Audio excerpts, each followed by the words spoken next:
কুত্তার বাচ্চা ফুটফুটে সুন্দর। আচ্ছা তুই আমার তুই কুত্তা কুলি না কিন দাঁড়িয়ে আসস, কুত্তা পর্যন্ত বিরক্ত। আবার পিছন ঘুরে তুই ক্যামেরাম্যানে তোর পিছন চেক করে দিছস, এইটা কোনো কথা? এটা হইল? তোর আবার ডাকার প্রয়োজন কি? তোর তো মানুষ এমনি ঘুরে ঘুরে দেখতেছে। ও আচ্ছা আচ্ছা আচ্ছা, লটারি লাগ গেয়া।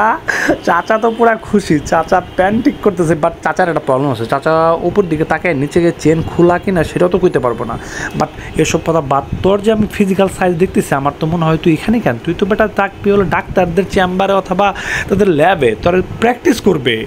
আচ্ছা যাই গা, এসব আমার ব্যাপার না। বাট আমার একটাই কথা ভাই, আপনারাই দেখেন, আপনারা দেখে আমার এখানে কুত্তার হাত কোনটা বা কুত্তার পা কোনটা আমি তো আসলে বুঝতেছি না। এখানে কোনটা কুত্তার হাত, কোনটা কুত্তার পা, কোনটা ওর হাত, কোনটা ওর পা, মানে আঙ্গুল আমি ম্যাচ করতে পারতেছি না। আমার একটাই কোশ্চেন, সেটা হইল তোরে হাগু করার পরে সূচো করে দেয় কেরা? সিরিয়াসলি শুইলা যায় না?